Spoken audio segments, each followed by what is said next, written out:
اس طرح انہوں نے تمام سوراخ بند کر دیے مگر ایک سوراخ رہ گیا اور اسی میں سانپ تھا۔ حضرت ابوبکر صدیق رضی اللہ عنہ نے اس سوراخ پر اپنی ایڑی رکھ دی۔ اس کے بعد حضرت صلی اللہ علیہ وآلہ وسلم غار میں داخل ہوئے۔ ادھر سانپ نے اپنے سوراخ پر ایڑی دیکھی تو اس پر ڈنک مارا۔ تکلیف کی شدت سے حضرت ابوبکر صدیق رضی اللہ عنہ کی آنکھوں سے آنسو نکل پڑے، لیکن انہوں نے اپنے منہ سے آواز نہ نکلنے دی، اس لیے کہ اس وقت حضرت صلی اللہ علیہ وآلہ وسلم ان کے زانو پر سر رکھ کر سو رہے تھے۔ حضرت ابوبکر صدیق رضی اللہ عنہ نے سانپ کے ڈسنے کے باوجود اپنے جسم کو ذرا سی بھی حرکت نہ دی، نہ آواز نکالی کہ کہیں حضور صلی اللہ علیہ وآلہ وسلم کی آنکھ نہ کھل جائے۔ تاہم آنکھ سے آنسو نکلنے کو وہ کسی طرح روک نہ سکے۔ وہ حضور صلی اللہ علیہ وآلہ وسلم پر گرے، ان کے گرنے سے حضور کی آنکھ کھل گئی۔ آپ صلی اللہ علیہ وآلہ وسلم نے ابو بکر رضی اللہ عنہ کی آنکھوں میں آنسو دیکھے تو پوچھا، ابو بکر کیا ہوا؟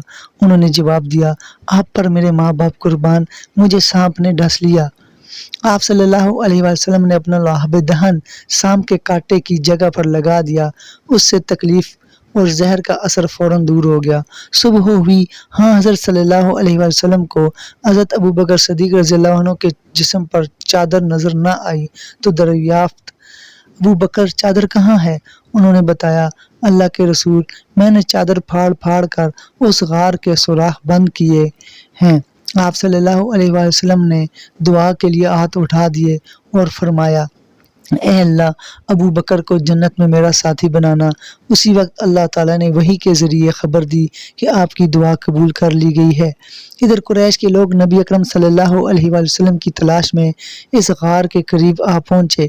ان میں سے چند ایک جلدی سے آگے بڑھ کر غار میں جھانکنے لگے۔ غار کے دہانے پر انہیں مکڑی کا جالا نظر آیا، ساتھ ہی 2 جنگلی کبوتر نظر آئے۔ اس پر ان میں سے ایک نے کہا، اس غار میں کوئی نہیں ہے۔ ایک روایت میں یوں آیا ہے، ان میں امیہ بن خلف بھی تھا، اس نے کہا، اس غار کے اندر جا کر دیکھو۔ کسی نے جواب دیا، غار کے اندر جا کر دیکھنے کی کیا ضرورت ہے؟ غار کے منہ پر بہت جالے لگے ہوئے ہیں، اگر وہ اندر جاتے تو یہ جالے باقی نہ رہتے، یہاں کبوتر کے انڈے ہوتے۔ حضرت ابوبکر صدیق رضی اللہ عنہ نے جب ان لوگوں کو غار کے دہانے پر دیکھا تو آپ رو پڑے اور دبی آواز میں بولے، اللہ کی قسم، میں اپنی جان کے لیے نہیں روتا، میں تو اس لیے روتا ہوں کہ کہیں یہ لوگ آپ کو تکلیف نہ پہنچائیں۔ اس پر نبی اکرم صلی اللہ علیہ وآلہ وسلم نے ارشاد فرمایا، ابو بکر، غم نہ کرو، اللہ ہمارے ساتھ ہے۔ اسی وقت اللہ تعالیٰ نے حضرت ابوبکر صدیق رضی اللہ عنہ کے دل کو سکون بخش دیا۔ ان حالات میں ابوبکر صدیق کو پیاس محسوس ہوئی۔ انہوں نے حضرت صلی اللہ علیہ وآلہ وسلم سے اس کا ذکر کیا تو آپ نے ارشاد فرمایا، اس غار کے درمیان میں جاؤ اور پانی پی لو۔ صدیق اکبر رضی اللہ عنہ اٹھ کر غار کے درمیان میں پہنچے۔ وہاں انہیں اتنا بہترین پانی ملا کہ شہد سے زیادہ میٹھا، دودھ سے زیادہ سفید اور مشک سے زیادہ خوشبو والا تھا۔ انہوں نے اس میں سے پانی پیا۔ جب وہ واپس آئے تو حضرت صلی اللہ علیہ وآلہ وسلم سے ان سے فرمایا، اللہ تعالیٰ نے جنت کی نہروں کے نگراں فرشتے کو حکم فرمایا کہ اس غار کے درمیان میں جنت الفردوس سے ایک چشمہ جاری کر دیں تاکہ تم اس میں سے پانی پی سکو۔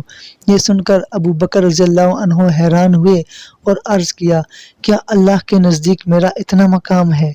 آپ صلی اللہ علیہ وآلہ وسلم نے ارشاد فرمایا، ہاں، بلکہ اے ابو بکر، اس سے بھی زیادہ ہے۔ قسم ہے اس ذات کی جس نے مجھے حق کے پیغام کے ساتھ نبی بنا کر بھیجا ہے، وہ شخص جو تم سے بغض رکھے جنت میں داخل نہیں ہوگا۔ غرض قریش مایوس ہو کر غار سے ہٹ آئے اور ساحلی علاقوں کی طرف چل گئے۔ ساتھ ہی انہوں نے اعلان کر دیا، جو شخص محمد یا ابو بکر کو گرفتار کرے یا قتل کرے اسے 100 اونٹ انعام دیے جائیں گے۔ آپ صلی اللہ علیہ وآلہ وسلم اور ابو بکر رضی اللہ عنہ اس غار میں 3 دن تک رہے۔ اس دوران ان کے پاس حضرت ابو بکر رضی اللہ عنہ کے بیٹے عبداللہ رضی اللہ عنہ بھی آتے جاتے رہے۔ یہ اس وقت کم عمر تھے مگر حالات کو سمجھتے تھے۔ اندھیرا پھیلنے کے بعد یہ غار میں آ جاتے اور منہ اندھیرے فجر کے وقت وہاں سے واپس آ جاتے۔ اس سے قریش یہ خیال کرتے کہ انہوں نے رات اپنے گھر میں گزاری ہے۔ اس طرح قریش کے درمیان دن بھر جو باتیں ہوتی یہ ان کو سنتے اور شام کو ہاں حضرت صلی اللہ علیہ وآلہ وسلم کے پاس پہنچ کر بتا دیتے۔ حضرت ابو بکر صدیق رضی اللہ عنہ کے ایک غلام حضرت عامر بن فہیرہ رضی اللہ عنہ تھے۔ یہ پہلے طفیل نامی ایک شخص کے غلام تھے۔ جب یہ اسلام لے آئے تو طفیل نے ان پر ظلم ڈھانا شروع کیا۔ اس پر حضرت ابو بکر صدیق رضی اللہ عنہ نے اس سے انہیں خرید کر آزاد کر دیا۔ یہ حضرت ابو بکر رضی اللہ عنہ کی بکریاں چرایا کرتے تھے۔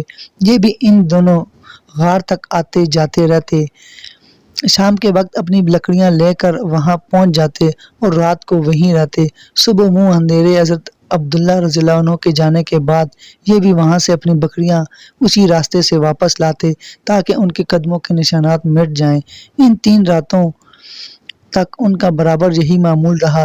یہ ایسا حضرت ابو بکر صدیق رضی اللہ عنہ کی ہدایت پر کرتے تھے۔ حضرت عبداللہ رضی اللہ عنہ کو بھی حضرت ابو بکر صدیق رضی اللہ عنہ نے ہی یہ حکم دیا تھا کہ وہ دن بھر قریش کی باتیں سنا کریں اور شام کو انہیں بتایا کریں۔ عامر بن فہیرہ رضی اللہ عنہ کو بھی ہدایت تھی کہ دن بھر بکریاں چرایا کریں اور شام کو غار میں ان کا دودھ پہنچایا کریں۔ حضرت ابو بکر صدیق رضی اللہ عنہ کی بیٹی اسماء رضی اللہ عنہا بھی شام کے وقت ان کے لیے کھانا پہنچاتی تھی۔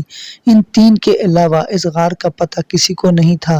3 دن اور رات گزرنے پر ہاں حضرت صلی اللہ علیہ وآلہ وسلم نے حضرت اسماء رضی اللہ عنہا سے فرمایا، اب تم علی کے پاس جاؤ، انہیں غار کے بارے میں بتا دو اور ان سے کہو وہ کسی رہبر کا انتظام کر دیں۔ آج رات کا کچھ پہر گزرنے کے بعد وہ رہبر یہاں آ جائے۔ چنانچہ حضرت اسماء رضی اللہ عنہا سیدھی حضرت علی رضی اللہ عنہ کے پاس آئیں۔ انہیں آپ صلی اللہ علیہ وآلہ وسلم کا پیغام دیا۔ حضرت علی رضی اللہ عنہ نے فوراً اجرت کا ایک رہبر کا انتظام کیا۔ ان کا نام عریق بنت عبداللہ لیثی تھا۔ یہ رہبر رات کے وقت وہاں پہنچا۔ نبی اکرم صلی اللہ علیہ وآلہ وسلم نے جوں ہی اونٹ کی بلبلانے کی آواز سنی، آپ فوراً حضرت ابو بکر صدیق کے ساتھ غار سے نکل آئے اور رہبر کو پہچان لیا۔ آپ صلی اللہ علیہ وآلہ وسلم اور حضرت ابو بکر صدیق رضی اللہ عنہ اونٹوں پر سوار ہو گئے۔ اس سفر میں حضرت ابو بکر صدیق رضی اللہ عنہ نے اپنے بیٹے عبداللہ رضی اللہ عنہ کے ذریعے اپنے گھر سے وہ رقم بھی منگوا لی تھی جو وہاں موجود تھی۔ یہ رقم 4-5 ہزار درم تھی۔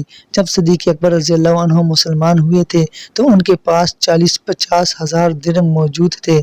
گویا یہ تمام دولت انہوں نے اللہ کے راستے میں خرچ کر دی تھی۔ جاتے وقت بھی گھر میں جو کچھ تھا منگوا لیا۔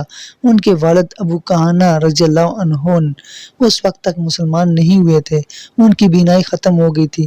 وہ گھر آئے تو اپنی پوتی حضرت اسماء رضی اللہ عنہا سے کہنے لگے، میرا خیال ہے ابو بکر اپنی اور اپنے مال کی وجہ سے تمہیں مصیبت میں ڈال گئے ہیں۔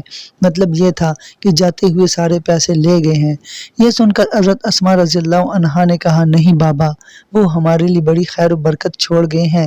حضرت اسماء کہتی ہیں، اس کے بعد میں نے کچھ کنگریاں ایک تھیلی میں ڈالی، ان کو طاق میں رکھ دیا۔ اس میں میرے والد اپنے پیسے رکھتے تھے۔ پھر اس تھیلی پر کپڑا ڈال دیا اور اپنے دادا کا ہاتھ ان پر رکھتے ہوئے میں نے کہا، یہ دیکھیے روپے یہاں رکھے ہیں۔ ابو کہانہ رضی اللہ عنہ نے اپنا ہاتھ رکھ کر محسوس کیا اور بولے، اگر وہ یہ مال تمہارے لیے چھوڑ گئے ہیں تب فکر کی کوئی بات نہیں، یہ تمہارے لیے کافی ہیں۔ حالانکہ حقیقت یہ تھی کہ والد صاحب ہمارے لیے کچھ بھی نہیں چھوڑ گئے تھے۔ دوستو یہاں پر ہماری ویڈیو مکمل ہو جاتی ہے۔ ہم نے جو پڑھا اور آپ دوستوں نے جو سنا، اللہ تعالیٰ اس کو قبول فرمائے۔ اور آپ دوستوں سے یہی کہوں گا کہ آپ اس کو لازمی شیئر کیا کریں ہماری ویڈیو کو، تاکہ آپ کو بھی اس کا ثواب مل سکے اور جتنے دوست دیکھیں گے ان کو بھی ثواب مل سکے۔ اور جتنے بھی دوست ہمارے ساتھ منسلک ہو رہے ہیں، اگر وہ یوٹیوب پر ہمارے اس ویڈیو کو دیکھ رہے ہیں تو ہمارے چینل کو سبسکرائب کریں، ساتھ ہی بیل آئیکن کو دبائیں اور آل نوٹیفیکیشن پر کلک کریں۔ اگر فیس بک پیج پر دیکھ رہے ہیں تو اس فیس بک پیج کو فالو کریں اور وہاں سے اپنے دوستوں کے ساتھ شیئر کیا کریں، تاکہ آپ کو اس کا مکمل پورا ثواب مل سکے۔ تو انشاءاللہ ملیں گے اگلی ویڈیو میں، تو آپ انتظار کیجیے۔ اپنا خیال رکھیے گا اور آپ سے اجازت چاہتے ہیں۔ اللہ حافظ۔ اللہم صلی علی محمد عبدک ورسولک وصلی علی المؤمنین والمؤمنات والمسلمین والمسلمات۔